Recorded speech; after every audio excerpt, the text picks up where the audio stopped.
Varios candidatos a la presidencia de la República proponen un cambio de constitución. Y ello para nosotros debe merecer un análisis constitucional bastante amplio, en razón de que las constituciones tienen una naturaleza especial.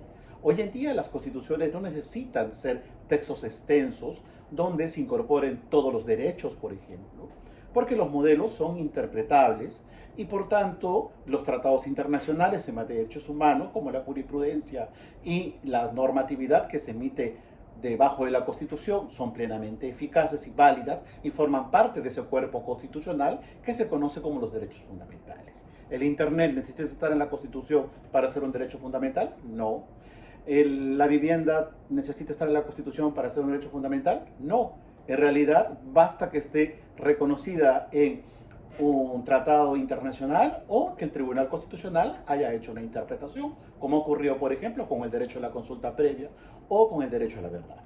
Por lo tanto, cambiar una constitución para poder incorporar derechos en realidad no es del todo cierto ni justificado, porque, repito, los derechos no nacen o no se cierran en el texto constitucional, sino trascienden del texto constitucional, porque los textos constitucionales de la actualidad esencialmente son principios y valores que se van formando o bien en la Constitución o en las leyes de desarrollo constitucional de carácter complementario.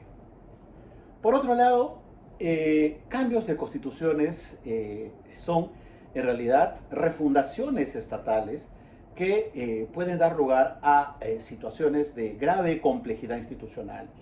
En el país hemos tenido 12 constituciones. Manuel Vicente Villarán decía que nos la hemos pasado haciendo y deshaciendo constituciones, y eso lo que ha generado es que no tengamos un compromiso democrático, ni asumamos nosotros plenos valores cívicos. ¿Por qué? Porque no hay una formación ciudadana, como consecuencia que no tenemos un respeto a la institucionalidad de nuestro sistema constitucional.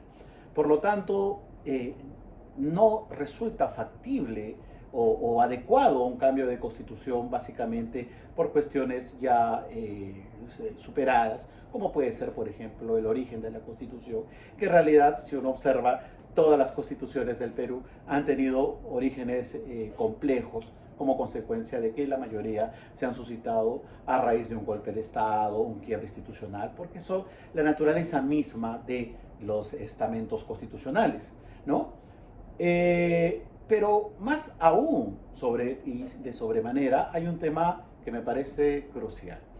Y es que en los Estados Unidos, por ejemplo, los republicanos y los demócratas gobiernan con la Constitución de 1787, ¿no?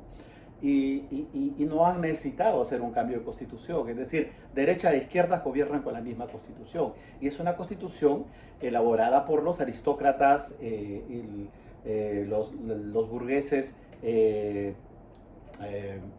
norteamericanos de las colonias británicas, y por lo tanto no creo que sí, ese sea el tema central, ¿no? El tema no es quién hizo la Constitución o sobre un pensamiento ideológico específico, sino sobre todo es la manera como se comportan los actores políticos. ¿Qué es lo que tiene que hacer el actor político? Por ejemplo, un punto central.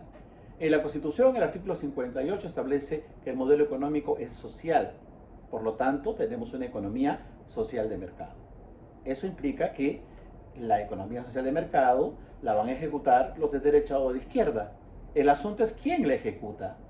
Y yo diría que en vez de que sigamos en esta polarización de radicalizarnos para la derecha o radicalizarnos para la izquierda, tengamos la capacidad de poder consensuar, de poder armonizar y de buscar puntos de encuentro que nos permitan gobernar pacíficamente, sucedan o no gobiernos de izquierda o de derecha, como ocurre hoy en día en Chile, por ejemplo, Bachelet, Piñera, o en Francia, o en Italia, o en España, ¿no?